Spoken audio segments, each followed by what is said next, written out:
LTS. Kick back, relax, and enjoy the LTS podcast. My best friend.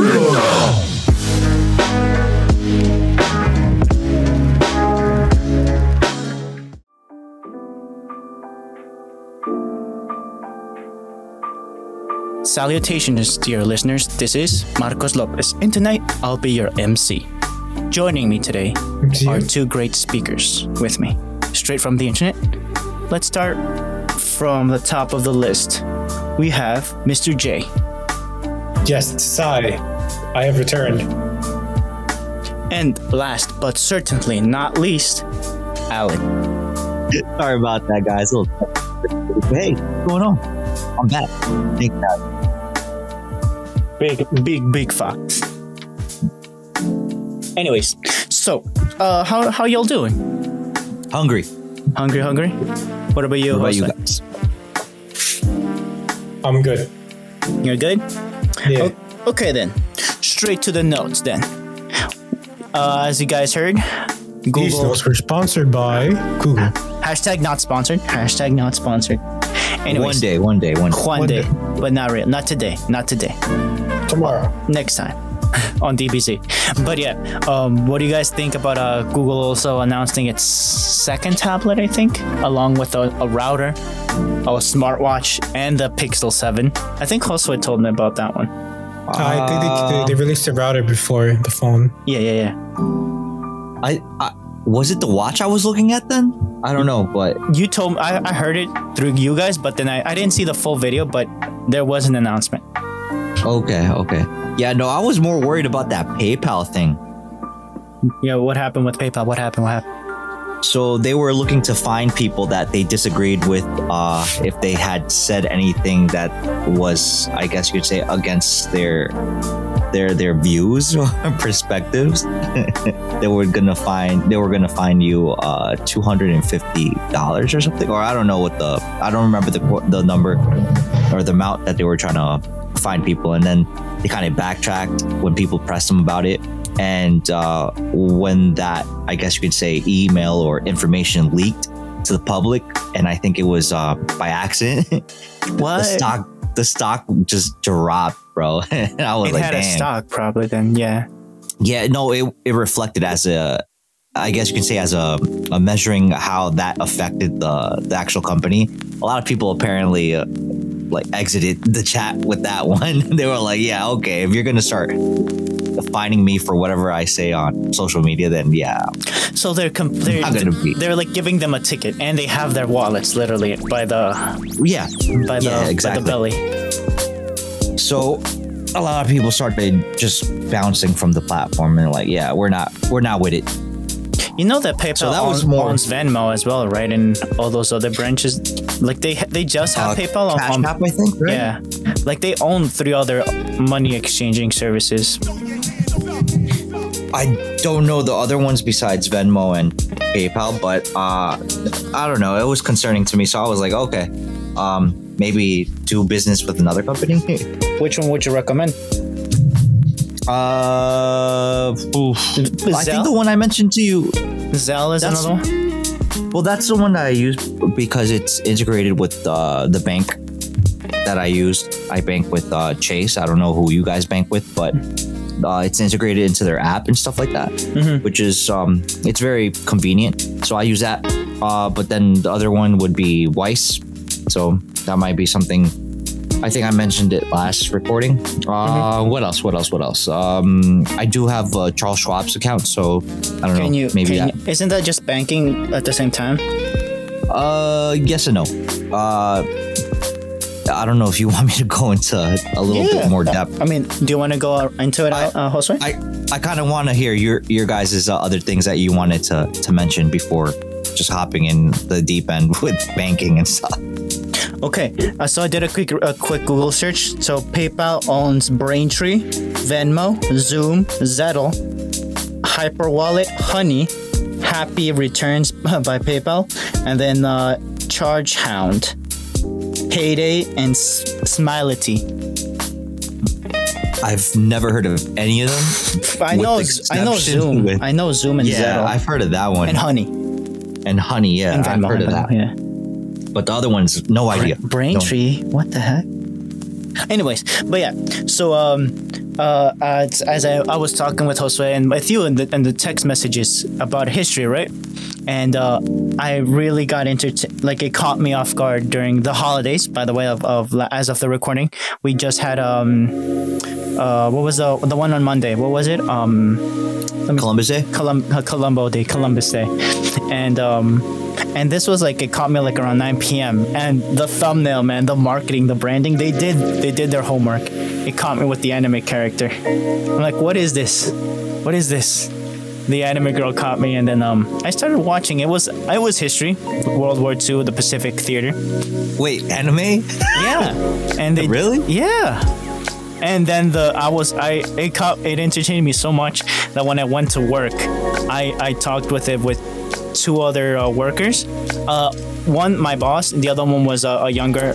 He was a dad already, and he was saying, yeah, just the way of how you entice younger generations is super important. He was saying, or how you can relate with them, like. Even you're not selling something, you're just not regurgitating or repeating what already happened, but in a more interesting way. That's something he was saying. You should like hopefully he said hopefully teachers are learning about this, and my boss saying yeah you should teachers are always like trying to keep up to date with ways to stay relevant with the younger generations. And I'm like, I mean, hope the teachers have it hard already, and having to stay up to date with memes, with what else, social media, with all those things, and then adding actual history to it. It's my hats go off to all the teachers out there already, and then having a YouTuber, like hopefully they can use this in class or something like that. Obviously it's super niche the way they delivered. I was talking to Josue about it, and he was saying, yeah, that this is because it entertains you. But and I was checking, yeah, it entertains me, but look at how many other people it entertains, like just by the amount of views. And each one, and even the person that made the playlist, all the links are in the notes, by the way. He said that yeah, it took me over a year just to write the script of the Enterprise. He was like promoting it throughout the earlier videos, and he said the Japanese one about the aircraft carriers of the Japanese one got taken down because of whatever reason. And yeah, I had to rewrite it, follow the rules of YouTube, post it again. It got approved, not for monetization, just for it being approved for the audience of YouTube and whatever tags he put for it. And then the Enterprise, he went a little bit extra, putting in actual anime characters that exist that are referencing World War II. The anime is called Azure Lane, and because those are actual battleships, all those things that happened in that area that he's using, so he referenced it. And then he also in the credits, these were basically documentaries, and he hired English voice actors of his area to voice act the English characters of the Enterprise, of the Essex lines, of the Intrepid, all those different characters. And I'm like, okay. And I showed this to a coworker, not to the one of the guy that's a dad, not my boss. I said, yeah, you're just pulling in this. He said, do you know this phone game that my son's always playing called Genshin? This reminds me of that, he said. I'm like, okay, good. So they're literally Genshin. I don't know the name of it. You said it, yeah. And it's like, yeah, so they're pulling characters or creating actual people of events in history and just repackaging it in a way that is entertaining to newer generations. And I'm really like, I don't know, you and I, Alan, talked about it in another recording, that storytellers ruled the world, and this literally like stuck so hard that I just couldn't stop. I stayed up all night Sunday to Monday just to finish all 3 documentaries, and I'm like, this is just, I already know this, but the repackaging is just so good for it. It calls to what entertains me. I'm entertained, and it's history. So I just wanted to share my experience with just a playlist, and I'm like, it enticed me to go into the entire playlist, and it was good. That's cool. Like, storytellers rule the world, and now hopefully these storytellers can become teachers to entertain or pull in new people to learn history. I think it's a good. Yeah, I think it's a good, like we were talking about it last recording, I think it's a good trait to pick up, or like a good habit. A habit, yeah. Try to be to be like to practice that storytelling aspect, because it's very, very I guess you can say important but necessary, especially when you want to get a thought or some sort of a thought, like information point of view across to other people.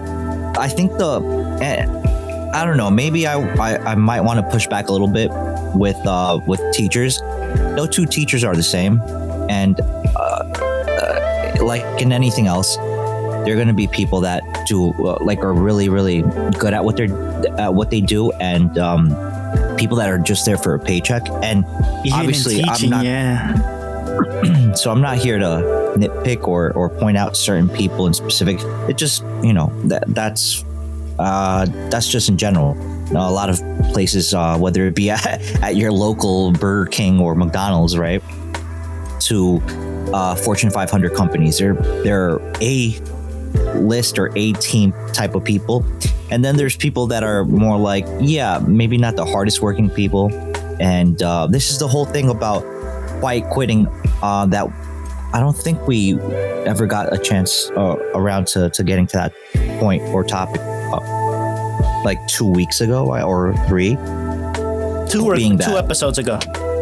Right. So point being that, unfortunately, that happens even in teaching, right? There are people that are great teachers, and then there's some that are not so good, but they're there for a paycheck and there for a pension, and job security. Yeah, despite what a lot of people might think, it's like maybe we should be more selective, about how or who rather is teaching the next generation. Just to show, it goes to show you that if you're intrigued by the amount of information, right, the amount of information, and mind you, had you had no interest in that particular set of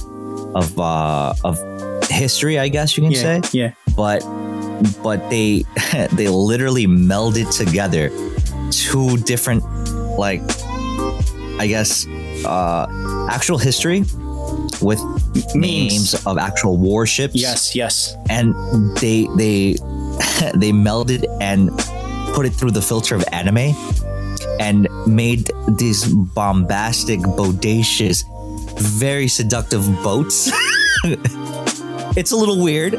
I'm not a person that would like enjoy that type of game or anime or anything like that, because it's not my cup of tea, but I can see why people might like it, because there's really cute anime girls that are involved, and I don't know how much is how much faithfulness to the actual history they kept that certain aspect or background to get interwoven to the actual game or anime that it's been placed in. But I think it's a it's a very interesting way to intertwine those two things, right? Where I mean, nowadays we see it with a lot of other animes, I guess you can call it, or games, whether it be ninjas with Naruto or mages with like Black Clover and their new game that came out recently, and whatever other thing under the sun that you could probably anime-fy it. A verb, an actual verb. Right, and then from whatever history or XYZ and just like port it over to anime. That's what it looks like they're doing a lot of. Even like this whole sports genre, whether it be basketball, boxing, or soccer, or tennis, volleyball, weightlifting, golf. I mean, rock wall climbing. Yeah, exactly. Volleyballing. Yeah, all of it. So, I mean, it's interesting. A lot of it's maybe not my cup of tea, but I see the appeal from other people that they're like enjoying it. That's cool. I mean, great. If they get even a tinge of history mixed in, so they can get more to step in, if you will, just knowledge. To get them to step in to do research. Well, because I guess, maybe it does trigger some sort of like need or want to actually look up the background information or the actual history behind it. Because I mean, what's a memorable Navy ship that off the top of your head? USS Enterprise. No, the USS Essex, the first of many and ready to fight. Cool. Those are like their tagline. He literally wrote. Yeah. How is the anime girl that's they literally come in? They came in sliding like a scene from. I want to show it. I want to just so you can listen the taglines, but the tagline, they're good. The drawings are good, but what I'm like fact checking is, okay, what are you saying? And an Essex, it was the first of its line, and it's ready to fight. It's an aircraft carrier. Okay, what's the second one? USS Enterprise. Defending our legacy. Okay, and then USS Bunker Hill, and you know what historically Bunker Hill is, right? No, please enlighten me a little bit. USS Bunker Hill is the fight that happened in Boston versus the British, and that's where the colonial army basically got pushed back all the way to that line against the British, and they didn't give up that hill. It became a bunker, thus the name Bunker Hill. Okay. And then that's cool, bro. Right after that, USS Ticonderoga, and that's a native language in New York. It's a native language, and also a military base over here in New York. I mean, the name means between two waters. In this case, the tagline or the slogan said Ticonderoga, on the water and on the air, like on the skies. So meaning it was leading in two lines of mediums: ships, carrier ships, and aircraft combat fleets. Right after that, USS Shangri-La, strike from the heavens. Marcos. Yes. Marcos, I could clearly tell you're very enthused by this. It's not even the characters; it's the taglines because they make sense. I did the research on the history. Obviously, but like. So yeah, all these carriers, and they had their taglines. Let me just fact check each one of these. It was enough. Yeah, Marcos, I'm sorry to interrupt you. Yeah. No, I was just gonna say I could tell that you're very enthusiastic about like the history and then how they translate that over to anime. But I think for every one of Marcos out there that want to do that background check and studying, there are gonna be like a bunch of other people that are just there for either the anime girls or the anime girls. No doubt. Know what I'm saying? Yeah. So I think more than anything, it's that aspect that really calls I guess it's like it kind of like it entices people that are around your age for that, because it has enough history to I can fact check it. Yeah. No, of course. Yeah. But just like that, there might be things that are like trains or planes or guns, and they animify it, and they memes. Yeah, and I think it's pretty dope that people are able to enjoy that, right?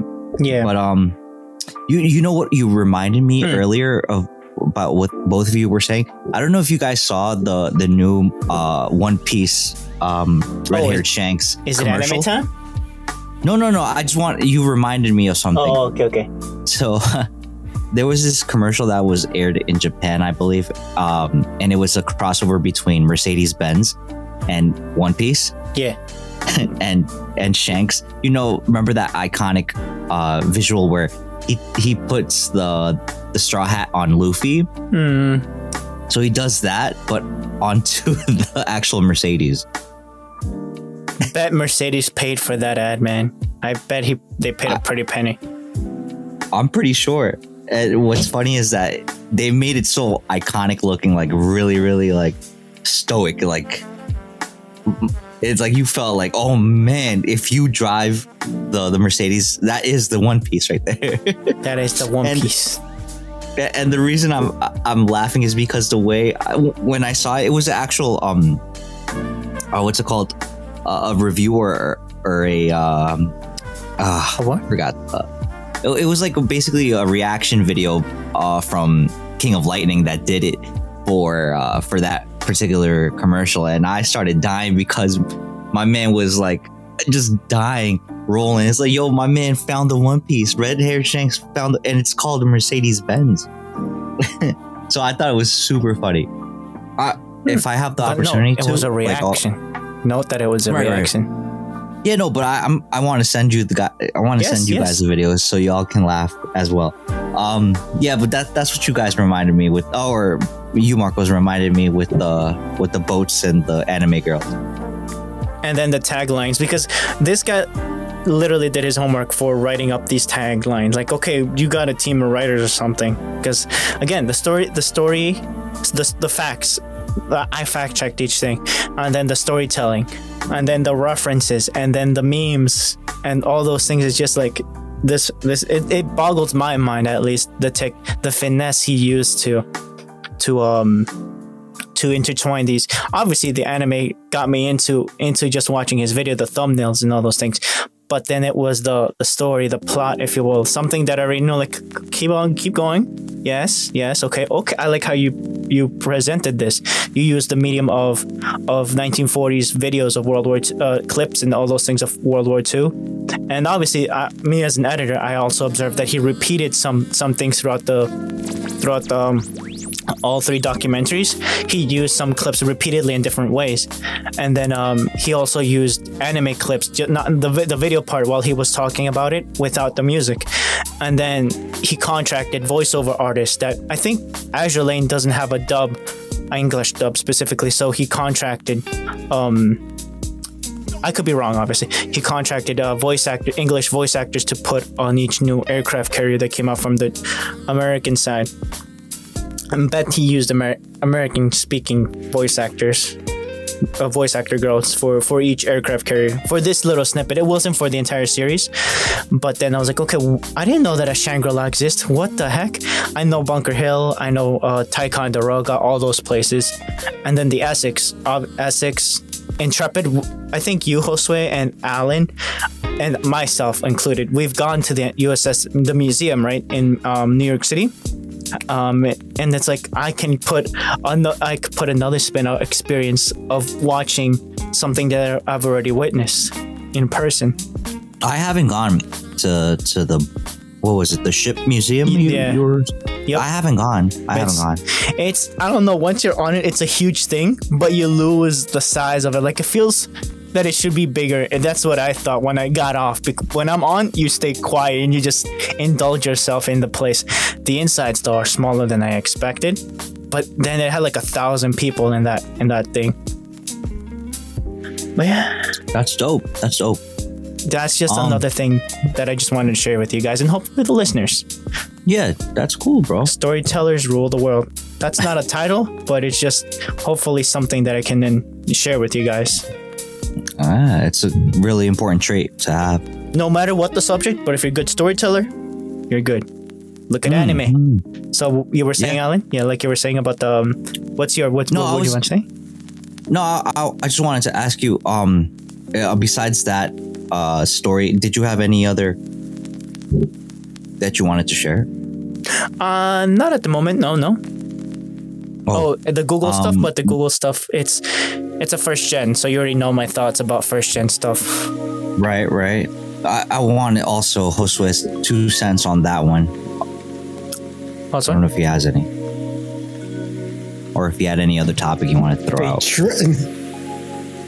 Imagine though. I mean, I haven't heard like anything super crazy. Like, to be honest, the only good thing about them is that they're cheap. I think they start at like what, $850? Let me check. The Pro editions at least. For the Pixel line, right? The Pixel 7. Yeah. Yeah, they start at $899. Like the Pro, their biggest phone, their biggest ship.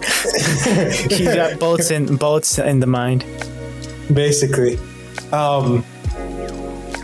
And yeah, it's like, I know a lot of people were boosting the fact that, you know, it's got flagship specs and flagship specs for a price that won't exactly hurt your wallet.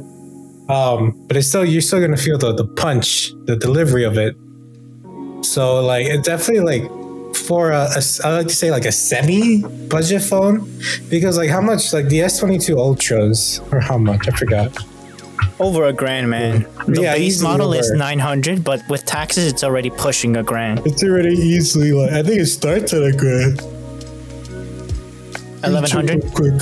Let me check. This is in US dollars, by the way. Yeah. Yeah, no Canadian. $1,200. Forget what I check said. the iPhone. And I'm talking about their top of the line. And let's see their biggest phone too. The Pro Max starts at $1,099 to $1,100. So maybe because like some things that people pointed out is like I feel like this is true is that even Samsung now, both Samsung and Apple they make good phones. However, they definitely do overprice them to the max. It's like yeah, sure. It's like they have a million features and the price adds up. Yeah, but to some point, it's like how much profit they're making. They're probably easily making probably even more than double, triple than what they put into the actual manufacturing of the phone. So it's like, don't get me wrong, they probably do the same with the Pixel 7, but at least you're not pushing a grand yet. So that's why I say like it's a semi-budget phone. It's not exactly a budget phone. A budget phone should be like around $200 to $300. Anything that's probably not pushing 1,000 should be like a semi-budget phone, at least in my eyes. So for what you get for $900, it's a really good value. However, it's not, nothing special. It's a Pixel phone. It's, it still has some kinks to it. It only has... How dare you speak of the Pixel phone in that fashion, sir? Imagine. No, I'm playing. But yeah, it's a Pixel phone. It's mid. It's the king of mids. Full stop. No. It's like it won't have the same software optimization as, for example, an Apple iPhone, and it won't have the intense hardware like a Samsung does. It's but it has something in the middle. It's a mid, yeah. Yeah. Well, isn't it like just what's it called? Just basic Android with no bloatware, quote unquote. I want to really push that quote. Not even, because I don't think Samsung even comes with bloatware if you get it unlocked. It's not anymore. Yeah, well, I think you can delete all of those apps if they're bloatware. But I mean, just the branding. If anything, it's branding. Okay. What Josue is saying that no, because you can't even say that it's the basic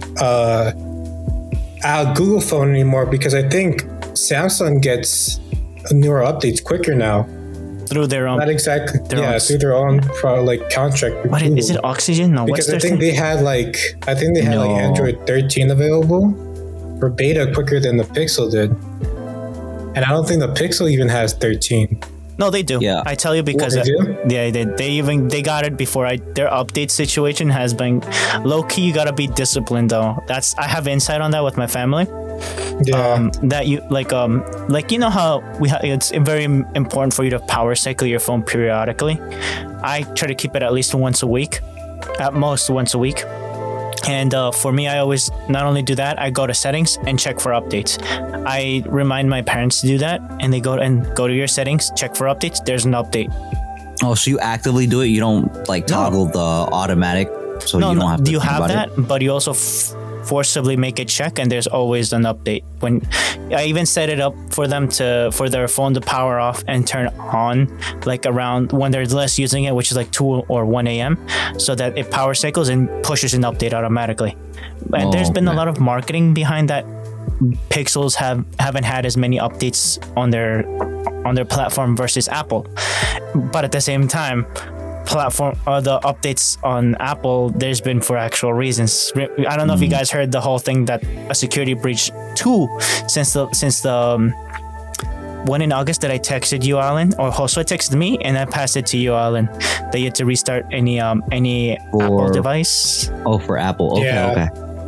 And then that was more of a software issue, right? Well, it was originally it was an update, and that when it updated, it kind of triggered some sort of mess up in the system, and then you would have to.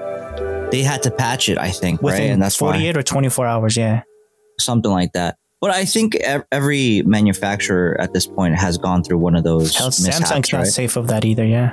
Right. So I mean, okay. So the One UI from Samsung, it does get updates, and at least for my phone, when it has an update that needs to go through or like do a it needs to update. So it lets me know. It gives me a notification, right? So I can postpone it or just go through it right then and there.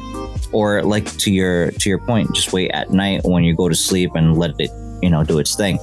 But I've never had a Google phone, so I wouldn't know how that experience is. And it might be that they get more or they get less, or because it is Google at the end of the day to a certain extent, right? That is their phone, whether people like it or not. Branding, they want to separate themselves from Google, but it's their phone. Right. So well, like I think me and Marcos is like we had the Nexus phone, and like one thing that definitely stands out. I don't know how it is in the Pixel anymore, but for at least Nexus, it didn't feel like a flagship phone. It felt kind of cheap, kind of clunky or cheap. The materials, just like cheap.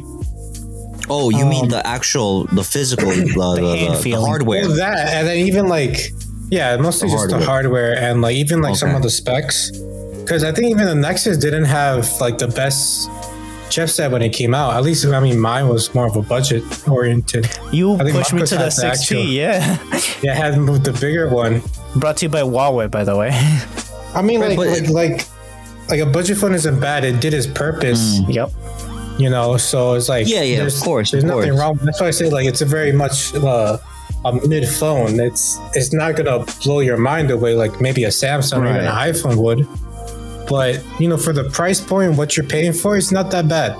It makes calls. You can text and you can get to a web browser. And you can watch the YouTubes on it. Right. Consume media. Which again, to that point, it's like Google is very much its own hardware. Well, maybe it's lacking in the hardware department. But the thing is that it has really good, software. So I remember when Pixel 2 came out, it was like touted as one of the best cameras. And it was not because it had the best camera setup. It was because it had great AI that would the software, the software was really good that made it seem that the photo was very vivid, punchy, and true to the colors, where other manufacturers like a Samsung, like a iPhone, had really good camera setups, but they paled in comparison to the actual Google phone, which again, that I guess to a certain extent, that's when you had like I don't know who the team was, but they did a really, banged up job, like a really great job to have those two things coordinate so well with each other. And credit to them, right? But after that, they kind of fell off because it became a standard. It became a standard of having great camera, and that's it. It didn't but they even fell off of that because next iterations of the phone, they were trying to like I guess capture more people into their ecosystem, and ultimately kind of failed because you had a subpar phone manufactured wise, or right? Not flagship, at least. Yeah, they couldn't say it was flagship, but they kind of made it seem like it was. But when people got it, to Josue's point, it felt cheap. It felt like the material wasn't. No, that's the Nexus. No, even the Google Pixel phones. My mom had first generation. Yeah. Again, from what I could gather from people that reviewed it, like they would say, the plastic back is like it's a different material. It doesn't feel high quality. Like $500, I think it was back in the day for one regular Pixel. And I think, and I don't know if you guys heard about this, and maybe it's happening with all the other manufacturers, like a Google, like a Samsung. But I know for a fact that Apple is making all of their flagship phones, if I'm not mistaken. I think it's the new 14 over in India, and I might be wrong. I remember since like 2018, 2019, they were doing that. You can hear that on social media that they were moving their factories from China. So they moved from China to India. So that kind of changes the fact that Well, I was reading the article where it was saying specifically moving to India to manufacture phones, and that in itself costs money to do, like to move your whole site to go manufacture phones over there. Now, if for people that don't know, India is a developing country and it has a lot of people, which is great if you want to put a factory that you need people, hardworking people to work and make and manufacture. That's great. But one of the obstacles that a lot of companies have been running into in India is the infrastructure that is in India. So streets and highways aren't very logistics well built. So getting materials in and then getting the finished product out is has been very difficult for a lot of companies, and they've had to not only, I guess, invest in making the factory, but also investing in getting your product, your material in and your product out. That's been one of those logistic problems that I've heard. Mm-hmm. That's a lot of money they have to invest and pour into a nation. Politics, especially if it's right, and then that's where politics comes in. And so right now I know the economy is really shaky, so it might be that because of that type of move and the logistic problems, it kind of translate over to how much you're buying your phone for. So you might have like a mid-tier, or even some might say a cheap phone, and it's costing you as the same price as a high-end phone, and you're wondering, scratching your head, why the hell is right? And it might just be that they're I guess companies are pushing the headache onto you as far as the money aspect goes, right? So it's like they're charging you for the investment they had to make initially, and a lot of companies do that, right? So even now, it's like if you go to the store and you want to buy something, you're like, why the hell just as an example, why the hell is milk or eggs costing like $1,000? And you kind of don't know. All right, so they have to ship it from point A to point B, and then that takes gasoline or diesel, whatever the case is. You have to pay the driver and stuff like that, and all those little things add up. And then when you receive or want to go buy something, dude, it's like a crazy amount of guap that you have to like pay just for a simple thing, right? Or what we perceive to be simple things. And I think that's very much what's happening right now with, especially with electronics. Like, I don't know, like AMD or other companies that are like semiconductor companies, stuff like that. But I think they're not that they're in trouble, but I think it's like high demand, but it got to a point where, COVID kind of ended, right? For the most part. And then you're trying to ship your stuff that is already had been back ordered, and you have a surplus of it to a certain extent. Now you have to take it over to give it or sell it to people at, I guess, a significant decrease or price, because it's like, yeah, you're giving them old technology to a certain extent, and people are wanting the newer stuff. So I think that's, I guess, relative to what's happening right now, or more than anything else, the discrepancies of the prices because of those things. But I don't know, maybe I could be totally wrong. I'm wilding and I'm just hungry. That's what it is. I got you. I'm sharing data with you as we speak. Oh, are you uploading us into the Matrix there, Marcos? No, just... Are you top G there, bruv? Basically, right now. Just an example, we were talking the Pixel 6, where is it made? Guess where it's made? Taiwan. Nope. China. China. Oh. But the Pixel 7's got you. They're made in Vietnam. Hey, yo. Very good, sir. Well, so I don't know. What do you guys think about the semiconductor joints? Like, do you think that they've had like a back pile of older chipsets because they weren't able to get it to people or to companies, and now they have like just a bunch of old chips? Or what do you guys think about that? Can I say something first real quick, Josue? No. Okay, you go then. What kind of chips we talking about? Like Doritos, Lay's?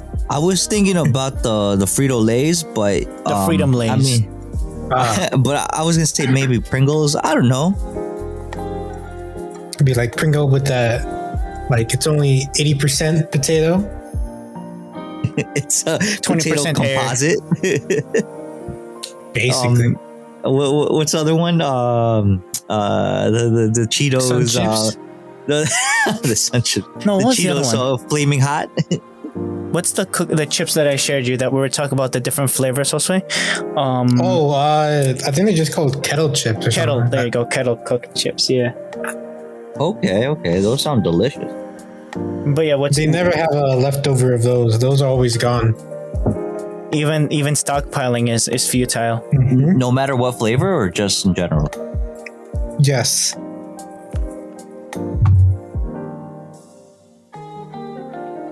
So my example that I have to say in my 2 cents basically Denied. is that that a lot of companies have a lot of R&D going on in the back end. That's where a lot of investment goes to, and they're obviously trickle feeding their publishing products for the market. Obviously, they're always going to have at least a 5-year plan that they're always working on, even though they're selling to the public something that they've already had for the past 5-10 plus years in the back end refining. Obviously, it's not going to be perfect, but it's something that they're confident enough to have into the market. My guess is that there's already a lot of ideas in the works. It's just the logistics and the materials to create what they already everyone agreed on 10 years ago or 5 years ago. Okay, let's make 1 million chips or 5 million chips and have it ready for the public. Obviously, it's just us as customers don't have any idea of what's going on the back end, so we're just reacting and observing to what they're doing. But it's a whole different beast when you're the company doing the R&D, investing on road production, the ones on Texas. I don't know if you guys heard that Samsung is up there. There's a lot of pullback from Austin specifically with the people that live in the area that they didn't want more roads to ruin their image. Not roads, they didn't want a factory to ruin their image, which is like 80 plus miles away from the capital. For them, it's still easy to get there because there's logistics routes to get from Austin to this up north to where the factory is being built. And don't get me wrong, it's politically it's a good thing for Texas, for the US to have in-house factory production of superconductors, but the Joe Schmo from the block is saying, oh, I don't like that there's a lot more tractor trailers coming down my street or coming down the highway. It's ruining the image of it being a sleepy town or an urban thing. There's a lot of things that I can't, that boggles my mind, that it just like there's politics on both sides, like thinking it as a country, thinking it as a business, and thinking it as an individual with your HOA down your neck and stuff like that, or the HOA down the city's neck to say, oh, you're violating my space, these are my rights. My rights. There you go. There's like at least 3 different things that a company or a nation has to think: person to person, image for the company, for the country, and the company, like to incite it and entice it to stay in the country to produce more stuff. That's my 2 cents. So mahogany made in America or mahogany outsourced from heaven? Or I just want some chalky milk. What do you think, Kosa? I think that under all of that sauce, I forgot what we were talking about. The pros and cons of making tech companies or tech factories like superconductor chips being built in-house versus outsourcing them to developing countries, except China. Yeah, out of China specifically, like India or Vietnam or Singapore, something like that. I think that back in '92, when Marcos was just a wee little boy, I was in a twinkle in my parents' eyes. Yes. No, but 1492? 1492, yes. Oh, America. When Columbus Columbo. Sail the ocean blue. Yes. No, but I mean, if it like the whole point for the consumer is like, what can the company do to bring down cost of these phones? Because let's be honest, these phones are getting expensive now. Will they cut costs like for the products? Probably not. Their probably aim is to see if we can slide in a little price increase. So, you know, as far as like the how will this affect the company? If they can outsource manufacturing to an up and coming country like India, and you know they'll see a bigger profit, then that's great for them. However, you know, we want to build our economy in order. So for the benefit of the United States, it would probably be better if, you know, they would manufacture here, because that would mean more jobs. The only thing is that, of course, products would probably be more expensive because it's expensive manufacturing here in the States. A lot of hoops to jump. Yeah. So it's like, in the eyes of the consumer, it probably doesn't matter as much, because at the end of the day, no matter what, they're going to still buy the product. If they're a loyal customer. Yeah. But realistically, would you look? How much would the price of an iPhone go up if it were manufactured in the States? Like Can you really calculate it? Is it really enough? Is it calculable? Quantify it for me. Just ballpark it for me. I mean, it can be quantified. It could, let's say, like it's a 30% increase. So if it's right now or be pre-pandemic? No, like say if right now Apple says, hey, let's produce it here in the States. You know, we're just gonna have to increase the price of the phone by 30% from start to finish. Yep. So if it costs about $1,000, how much is 30%? So it will go from about 1,000 to, let's say if they round up, it will go from a $1,100 to a $1,500 phone. Would you guys be willing to pay that? That implies if I'm an iPhone fan, I'm not. No. Well, it implies, like, say if it was even a Samsung phone, Samsung, but even or then, a Google phone. They would have. I feel like they would have to entice them with like maybe more storage, more coverage, more storage benefits isn't on the that side. expensive compared to like something like the processor. Cloud storage, right? You're talking about? Even You know what they can hide something like that. You know what I think would happen more than anything else if it started getting to that point where if they really want to say, you know, made in America, right? For the American start flag to finish. stamp in the back. Right. So I would truly think that Apple or any other company that wants to go that route, they would invest heavily into AI and robots, just because they can have an assembly. Yeah, an assembly line. Yeah, they would do a robotic assembly line of just nothing but like T21s, and Skynet would run that. Hold on. and Skynet would run that to make your iPhones, and that's how they cut costs. Because remember, they don't ship anything with your phone anymore besides the phone itself. Maybe the SIM card ejector kit. Maybe that's not even because and iPhone took it away. Maybe remember? A sticker or two. Right. A sticker. Then they'll probably ship it with a sticker. And that sticker is made from recycled Coca-Cola bottles. You know what I'm saying? And the box it comes in, it would just be would be like a shoe box that they recycled. You know? Imagine they just give it to you in a paper bag. They're like, here you go. Have a nice day. But imagine having Coke and iPhones merging together. There's McDonald's and Android. Dude. Let me tell you something right now. No. Well, you're gonna get the mighty big person, man-child meal. Big capitalism. Yes, you can get the big man-child meal if you want now at McDonald's. That's the name of it? Participating in McDonald's. I don't know. I think it's just Happy Meal for adults. Something like that. Cactus plant. Is there a cat girl there at least? No. I think there's Pokemon it's games. The hamburger with 4 eyes. Literally. Yes, sir. Caked up. No, but No, but you reminded me right now. Guess what the collab of the week, I guess you want to call it, or the month is right now? What with is Starbucks. it? Starbucks, okay. Starbucks and Delta, bro. I was surprised when I got the email. I was like, what the fudge? Like, why are these two companies, joining forces? Yeah, they're collabing.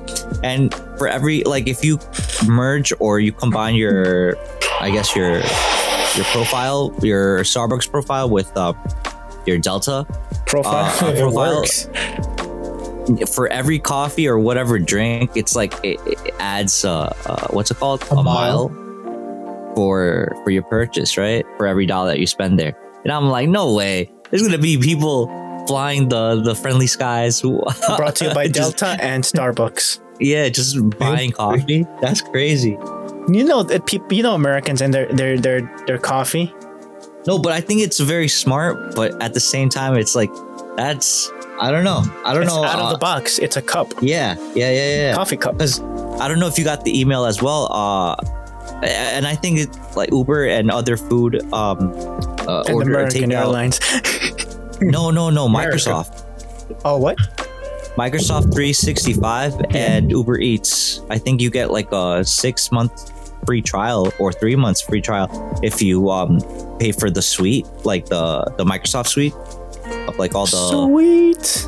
Yeah. So you get like 3 months, and it kind of reminded me of like the Spotify, and I think DoorDash, was it? Huh? Or it might have been Uber Eats. Spotify and DoorDash, dang. Yeah, or Hulu and it's like we live in a society. And Spotify. No. My next one is that they become VTubers, each one of these brands.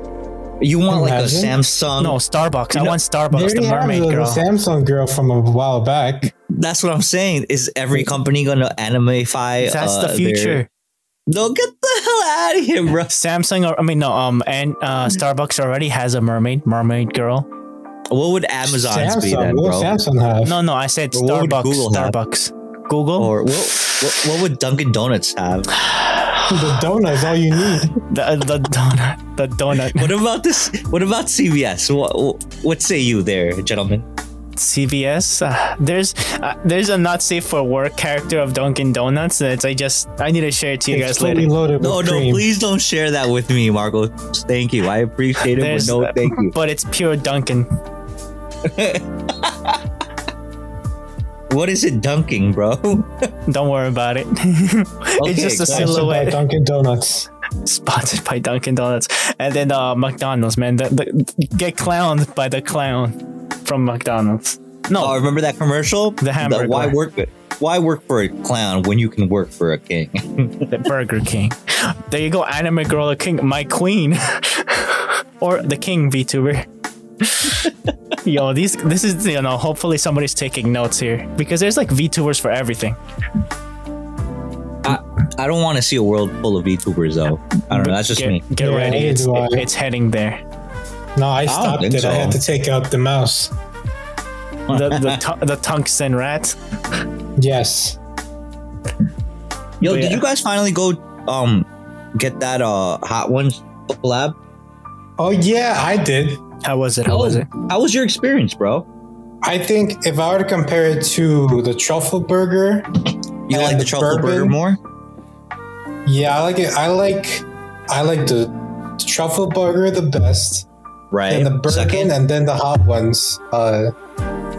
Experience, whatever. You can tell how passionate he is because he's slamming his hand on the desk. I would too, but I'm eating right now, so I can't do that. Yeah, I think that's so. Like for me, it's like out of those 3 collabs, I think Hot Ones was easily the worst. Oh, wait, worst or not the strongest? Well, like it's the worst out of the 3. So like it wasn't a bad collab, but it wasn't like ain't no truffle burger. It's weak against the truffles. Bourbon. Okay.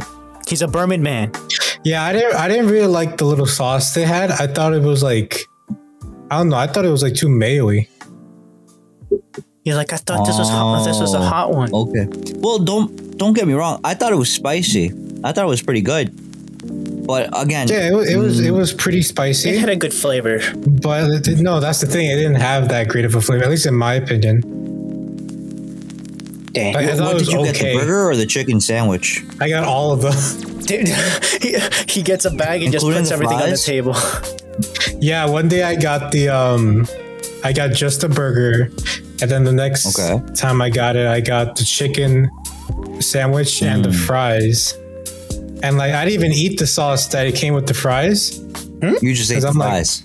Yeah, I just ate the fries. Fries are 'cause it good still had, as is, right? yeah. But I was like, it's okay. And then like with the chicken, it was like, I mean, then again, I feel like chicken from Shake Shack, I think is not that great. I don't like the little chicken bites they have.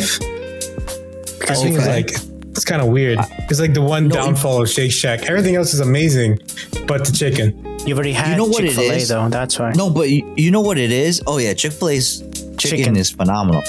Yeah, But the thing is, it blew my mind. yeah, no, but I think what happens a lot of times with certain things from Shake Shack is that I guess maybe it's not their strong suit, the chicken bites, or for the most part the chicken bites. But I think they try their best at it because from what I understand, it's like they try to get like real chicken. It's not like this like over what's it called, compressed bits and bobs of like chicken question mark. Yeah. And then print it out, right? Or run through a some sort of printer. like right like nuggets from other competitors. There you go. Yeah. Yes. So I think that's why it's kind of off-putting, because you're trying to compare it to something that you've already eaten before at a different franchise from a different manufacturer. Because personally, like I've gotten pretty bored of like the competition's chicken nugget offerings, and even though maybe that one isn't the best from Shake Shack, like I can see that it's real chicken compared to whatever they're serving us at other spots, you know? Yeah, but like for example, the Chick-fil-A bites, they're amazing. Also, is sucking his fingers. Exactly. Let's smack in his lips. Like Chick-fil-A only does chicken, and they do it right.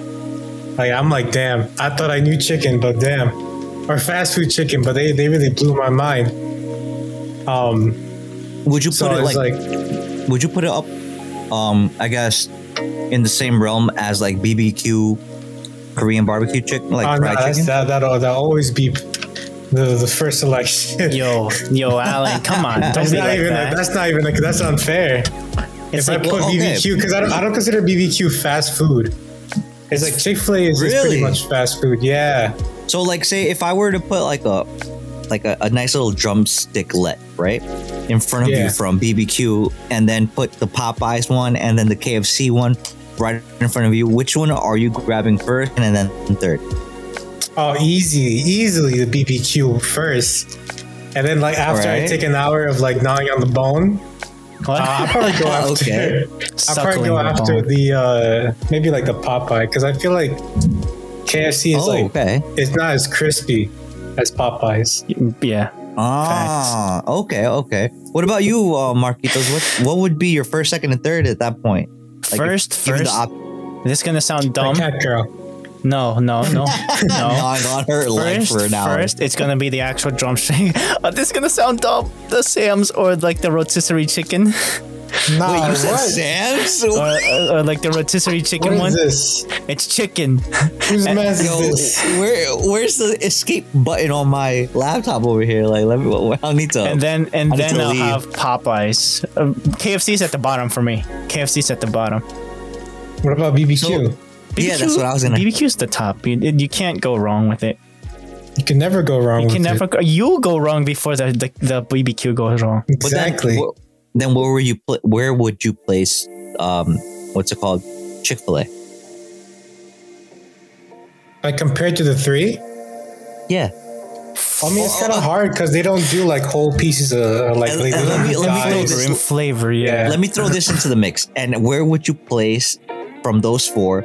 Where would you place the Alamo's chicken wings? Oh my God! No, Alan, don't do this. Yeah, no, that's number two, right? Leagues behind the BBQ. Yeah. Unfortunately. Even though they don't exist anymore, they're still better than Popeyes and KFC. Yo, Alan, it's like we question. gotta. You Yes. think you could do a video off the top of your taste memories? Like, can you recreate that sauce? What was it? Thai Thai chili? Thai chili? Yeah. See, I still this remember, Marco. Listen.